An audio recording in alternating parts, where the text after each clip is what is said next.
सावरे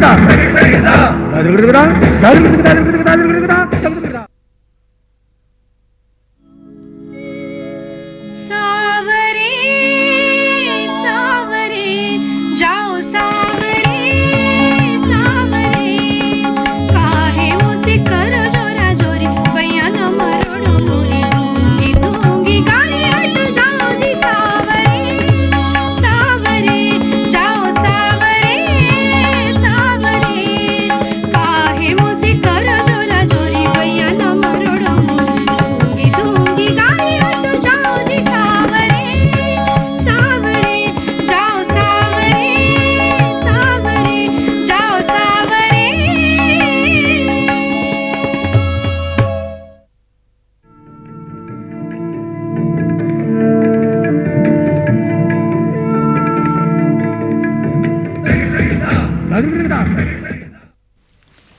श्रोताओं नमस्कार।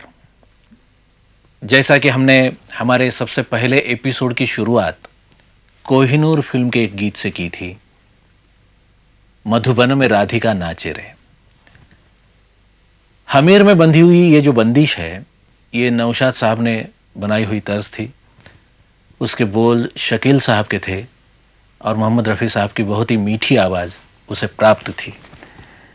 अब हम जाएंगे एक गीत की तरफ कि जो गीत सुनने के बाद में उसका जो ताल है या ठेका है, ये कौन सा है, ये प्लीज़ हमें बताइएगा। आप ये कृपया बताइएगा। वो गीत हम पहले सुनते हैं और बाद में हम जान लेंगे उसके ताल के बारे में। जी हाँ। तो मंजूश्री जी, वो जो गीत है अजी रूठ कर अब कहाँ जाइएगा, आप सुनाएंगी जरा।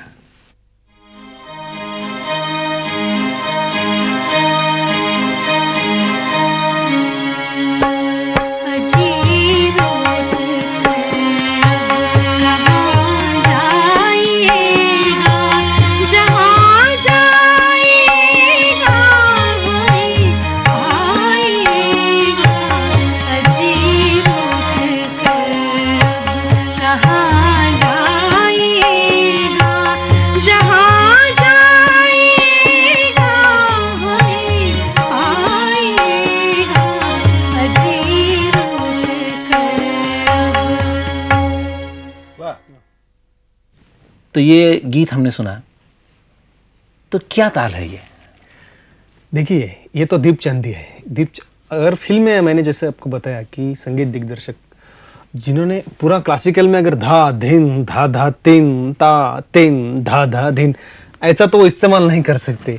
उससे वो द्रुत लय में लेके थोड़ा उसका जो शब्द है धा धिन के बजाय और कुछ भी बजा सकते हो, लेकिन वो फील जो है, वो जो भाव है दीपचंदी का उसमें है। जैसे कि धा धिन धा धा धिन धा धिन धा धा धिन। तो ये 14 मात्रा है, लेकिन इसमें 14 मात्रा ही बजने रही, इसमें कम बज रहे। और ये आपने देखा होगा कि ये फिल्मी संगीत में या लाइट में जब ये दीपचंदी बजता है तो ये 4 मात्रा में आ जाता है। बिल्कुल। 14 का जो आकृति बंध है वो कायम ऐसे रखते हुए 14 का 7 होना चाहिए, 7 का तो 3.5 होना चाहिए।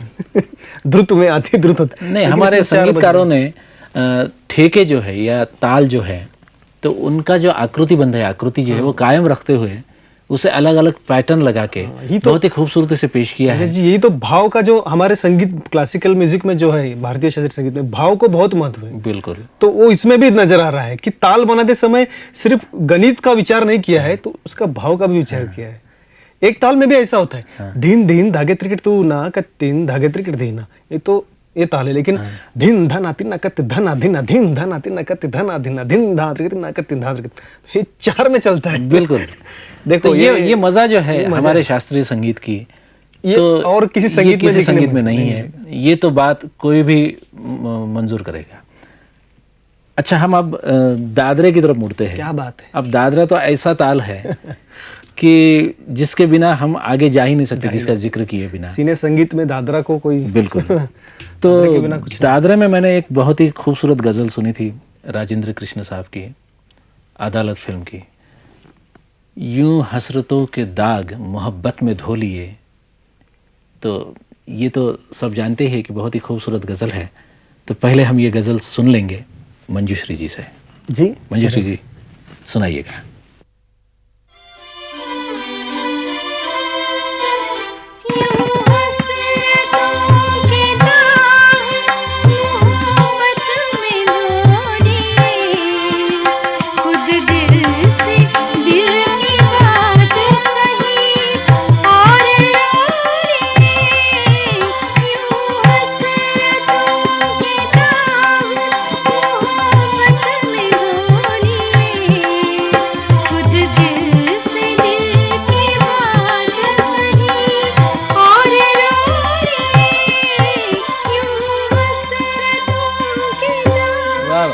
क्या बात, बहुत खूब।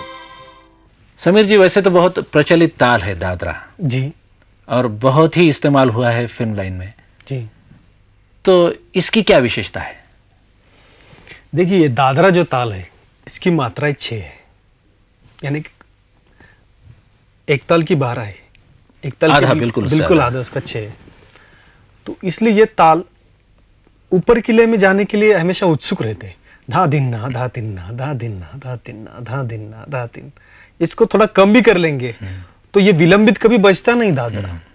एक ताल बजेगा, झपताल बजेगा, 3 ताल बजेगा, तिलवाड़ा झुमरा हो तो और अलग बात है, लेकिन दादरा कभी विलंबित में नहीं बजाया जाता कि धा गे ना ऐसा कभी बजेगा नहीं नहीं। बजेगा। वो धागे ना धातु ना धागे ना धातु, बस इससे नीचे नीचे की विलंबित लय में नहीं बज सकता है। अगर किसी ने बजा लिया तो बात अलग है, लेकिन आमतौर पर हाँ, यही बजाना उसकी चाहेंगे तो बज जाएगा, बज जाएगा, लेकिन मजा नहीं मजा आएगा। नहीं आएगा। वो खिंच और द्रुत लय में ये धागे ना धातु ना धागे ना धातु ना धागे ना धातु ना यहाँ तक जा सकता है।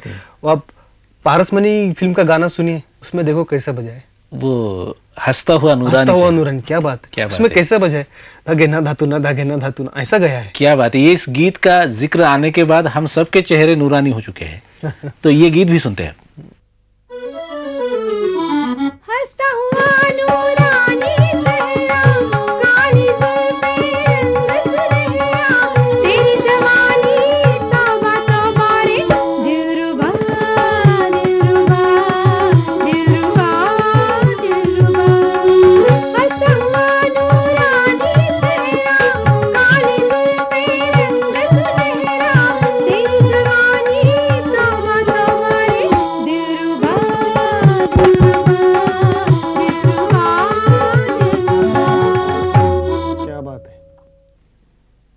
क्या बात है, बहुत खूब। ये दादरे का मजा तो बहुत आया समीर जी। और इसमें एक आसानी बात क्या है, संगीत दिग्दर्शक को लगी, जो चित्रपट संगीत में जो संगीत दिग्दर्शक हो चुके हैं या है, इसमें 6 मात्रा है और 3-3 के डिवीजन है। बस कितनी आसान बात है, 3-3 धागे ना धातु ना, 1 2 3 4 5 6 धागे ना धातु ना, 3-3। लेकिन क्या समा बांध देता है ये ताल। बिल्कुल। इसमें सम पहले मात्रे पे और काल चौथे मात्रे पे, 2 ही डिवीजन है। ये 6 मात्रा की बात हमारी चल रही थी। अब वैसे 5 मात्रा का भी एक ताल है, लेकिन उसमें इतना प्रचलन नहीं है। नहीं, लेकिन फिर भी एक गीत मुझे याद आता है कि कोई मेरे माथे की बिंदिया सजा ले रे, कोई मेरे माथे की बिंदिया सजा। तो इसे जो है ट्रीटमेंट जो था संगीत का, तो ऊपर से लगता है कि झपताल में रखा है, लेकिन 5 मात्रा है वो। 5 मात्रा है। और वैसे ही फिर दूसरी जगजीत सिंह साहब ने जगजीत सिंह गजल साहब भी की गाई भी गजल थी है। कि खुदा याद आया सवेरे सवेरे, कोई पास आया कोई सवेरे। पास आया सवेरे बहुत अच्छा सवेरे। है। तो वो भी 5 मात्रा है। 5 मात्रा है। तो 5 मात्रे से भी और नीचे आते हुए हम 4 की तरफ आते हैं और देखते हैं कि कहरवा कैसा होता है, जो कि बहुत ही लोकप्रिय ताल है तो मात्राएं 4, लेकिन पूरी दुनिया संभाली है उसने अपने इसमें। तो बहुत ही कहर ढा देता है ये ठेका हम जब सुनते हैं। और मानो नाम रखने वाले ने भी क्या खूब नाम रखा है, कहरवा। तो इसमें जितने भी निबद्ध गीत हैं वो जब भी हम सुनते हैं झूम उठते हैं। सच है। तो क्या खासियत है इस ठेके की, इस ताल की? मंगेश जी, देखिए, जैसा मैंने दादरा के बारे में आपको बताया, वैसा इस कहरवा की भी है। ये भी जलद लय में ही चलते हैं, बहुत धीमी वाली लय में, यानी विलंबित लय में कहरवा बजता नहीं है। धागे न तिनक दिन, धागे न तिनक दिन, इससे विलंबित या इससे धीमी वाली लय में कहरवा नहीं बजता है। हाँ। लेकिन इसकी ऊपर वाली लय में चाहे जितना भी जाए आप ले जा सकते हैं, मतलब धागे नती नक दिन से लेके धागे नती नक दिन धागे नती नक दिन धागे नती नक दिन यहाँ तक जा सकते हाँ, कोई ये नहीं कहेगा कि विलंबित कहरवे में है। हैं। हाँ, द्रुत कहरवा में है। लेकिन कहने का मतलब ये जो द्रुत आगे वाली लय में, जल्दी वाली लय में ये सब चलते हैं, इसलिए इसे ऐसा कह सकते हैं कि द्रुत लय में जाने के लिए जैसे ये उत्सुक है हर बार, तो ये कहरवा का ये सबसे बड़ी और ये बात है। इसमें 4 मात्राएं भी कुछ लोग कहते हैं, इसे 8 मात्रा भी कहते हैं। धागे नती नक दिन, 1 2 3 4। हाँ, और कुछ लोग धागे 1 2 नती 3 4 नक 5 6 और धीन 7 8, ऐसा उसका एक ही है। धागे नती नक धीन ऐसा भी है। और कुछ लोग सिर्फ धागे नती नक धीन धागे नती नक धीन 4 मात्रा 4 मात्रा कहते हैं। लेकिन ये जो है इसका स्ट्रक्चर बिल्कुल छोटा है, दादरे से भी छोटा है। हाँ। तो इसलिए होता क्या है इसमें कि फिल्मी म्यूजिक में जो कम समय में, फिल्म के गाने तो 7-8 मिनट से ज्यादा नहीं होते, आमतौर पर 7-8 मिनट ही उतने। 7-8 मिनट तो अभी हो रहे हैं, लेकिन पहले तो 3 मिनट 10 सेकंड की मियाद होती थी उसकी। हाँ, तो बहुत कम इसमें ये जो ताल बड़ा लेके नहीं चलेगा, उसको छोटा चाहिए। तो भावना प्रकटीकरण के लिए ये कहरवा जो है, ये ज्यादातर पर जो प्रणय गीत है ये इसमें ज्यादा है कहरवा में। तो कहरवा के बारे में और मैं ये कह सकता हूँ आपको कि इसके डिवीजन देखो, धागे नती नक दिन है, ये 2 2 2 2 2 है, या फिर आप इसे 4 भी पकड़ ले सकते हैं। तो कहरवा की ये एक विशिष्टता मैं और एक बता देता हूँ। इसमें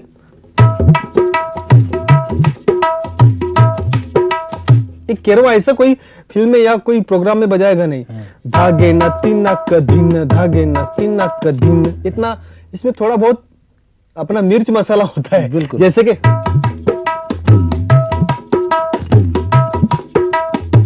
ये होता है, बिल्कुल। इसे थोड़ा ऊपर के लेवल में भी लेके ऐसा भी बजता है। आमतौर पर कव्वालियों में या मुजरे के जो गीत होते हैं फिल्म में, उसमें काफी बजा है, कहरवा भी बजा है। बिल्कुल। तबले पे जब ये ताल बजता है और जब ये ढोलक पे बजता है तो थोड़ा स्वरूप अलग होने वाला ही है उसका। देखिए मंगेश जी, स्वाभाविक है, आपका कहना बहुत सच है। लेकिन ढोलक का और केरवे तबले में एक ऐसा केरवाई है जिसमें ढोलक पर भी और तबले पे भी एक जैसा ही बजता है लगभग, क्योंकि केरवा कोई ऐसा नहीं, मैंने जैसे आपको बताया धागे नती नक दिन, ये तो इसका मूल रूप है, लेकिन ऐसा घिस के भी बजाते। बिल्कुल। कहरवा एक ऐसा ताल है कि जिसमें ज्यादा से ज्यादा पैटर्न्स हमारे कलाकारों ने बनाए हैं और अलग अलग ढंग से ये कहरवा हमारे सामने आता है। तो ऐसा ही एक पैटर्न हम सुनते हैं। एक बहुत ही खूबसूरत गीत है जो कि मेरा भी बहुत पसंदीदा है। इसे धानी और भीम पलासी की तर्ज दी थी मशहूर संगीतकार, महान संगीतकार मदन मोहन साहब ने, और ये मेरा साया फिल्म का गीत है राजा मेहदी अली खान साहब का। नैनों में बदरा छाए, बिजली सी चमके हाय, ऐसे में बलम मोहे गरवा लगा ले। नैनों में बदरा छाए, बिजली सी चमके हाय, ऐसे में बलम मोहे गरवा लगा ले। नैनों में बदरा छाए। ये कहरवा हम देख रहे थे, जी हाँ, जिसमें एक बहुत खूबसूरत गीत हमने सुना, नैनों में बदरा छाए। तो ये गीत सुनने के बाद में जहाँ लोक संगीत का जिक्र होता है, सवाल आता है जी, तो कहरवा ताल जो है तो पंजाब के भांगड़े में बहुत मशहूर है। सच तो बहुत माहिर वादक वहाँ के जो है तो ढोल पे बजाते हैं, और जो लकड़ी से ढोल बजाई जाती है सच बात है। उस पे कहरवा बजाते हैं। और वैसे ही एक ठेका है, एक ताल है जिसे हम कहते हैं खेमटा। तो वो तो गुजरात में जब रास गरबा या डांडिया होता है तो उसमें अक्सर बजाया जाता है और बहुत ही लोकप्रिय ताल है। लोकप्रिय ताल है। तो लोगों को ये ताल के बारे में बताने के लिए थोड़ा आप ये ताल हमें बताइएगा ना। हाँ, मैं थोड़ा बजा के दिखाता तो वो समझ जाएंगे यार ये तो हम कितनी बार सुना है, लेकिन इसे ये कहते हैं पता नहीं, इस ताल का ये नाम है। लेकिन क्या है उसका जो शब्द है उसका ऐसा ये शब्द ये बजाओ ऐसा बजेगा खुद ताल का जैसे नहीं, आपने नहीं, पिछले बोला। इसमें भी बहुत अलग अलग बस इसका पैटर्न भाव ये है। हाँ।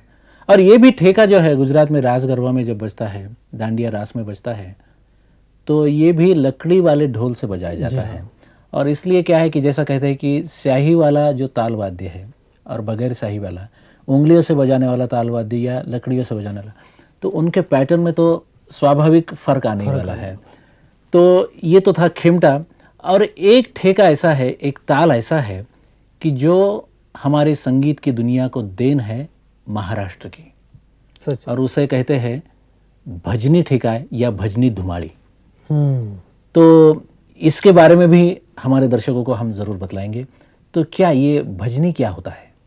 जैसा आपने बताया कि भजनी ठेका जो है वो महाराष्ट्र से ही निर्माण हुआ है, लेकिन अभी फिल्म संगीत में इसका इस्तेमाल हुआ है, बाहर भी होते हैं, लेकिन इसे ये भजनी ठेका नहीं कहते और वो कुछ अलग ही तरीके से होता है। धिन ना धिन धिना का धिन ना धिन धिना का धिन, ये ऐसा नहीं होता है। जैसे हमारी वारकरी संप्रदाय के लोग महाराष्ट्र के जो पखावज पर बजाते हैं भजन करते समय, तो वो जो धिन ना धिन धिना का धिन ना धिन धिना का धिन नाड़ धिन नाड़ धिन ना धिन धिना धिन ना धिन धिना धिन ना धिन धिना धिन, तो ये ताल का उपयोग कभी गजल, कव्वाली और बाकी इसमें नहीं होगा। अभी गजल में देखिए, गजल में केरवा, दादरा, रूपक भी कभी कभी होता है, लेकिन या दीपचंदी, भजनी कभी गजल में कभी भजन नहीं आएगा। गजल ये कव्वाली में या फिर जो ऐसे प्रकार है दादरा, कजरी, इसमें भजनी ठेका नहीं बजेगा। ये भजनी ठेका जो है तो ये खास भक्ति भक्ति संगीत गीत के लिए अगर बना ये है।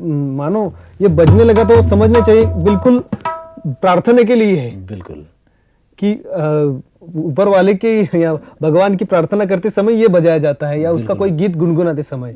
जब मैं सुनता हूँ भजनी ठेका तो महसूस वही करता हूँ, एक भक्ति की भावना दिल में जाग उठती है। जाग जाती है। और जैसे कि आपने कहा कि वारकरी संप्रदाय जो हमारे महाराष्ट्र का है, इसने एक बहुत बड़ी देन दुनिया को दी है। एक तो भक्ति परंपरा है ही, दूसरी बात ऐसी है कि वारकरी संप्रदाय में संगीत की बहुत अहमियत है।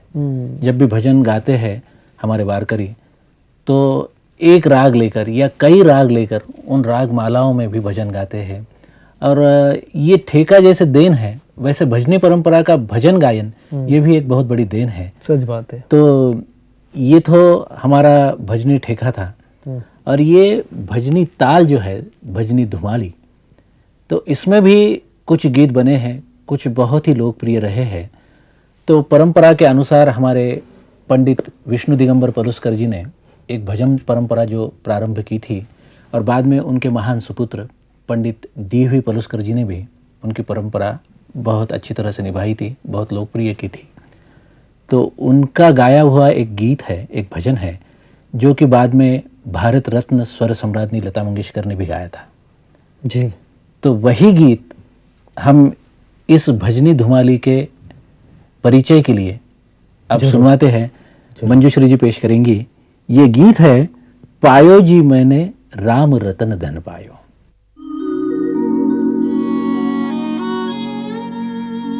पायो जी मैंने राम रतन धन पायो, पायो जी मैंने राम रतन धन पायो, पायो जी मैंने वस्तु अमोलिक दी मेरे सतगुरु, वस्तु अमोलिक दी मेरे सतगुरु, भवसागर तर पायो, पायो जी मैंने भवसागर तर पायो, पायो जी मैंने राम रतन धन पायो, पायो जी मैंने राम रतन धन, राम रतन धन, राम रतन धन पायो।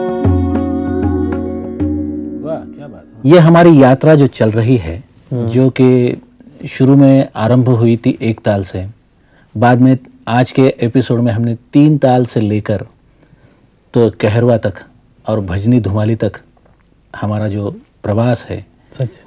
वो जारी है। और वैसे तो ये प्रवास जो है, ये हमारी यात्रा जो है, ताल यात्रा, ये तो आगे भी जारी रहने वाली है।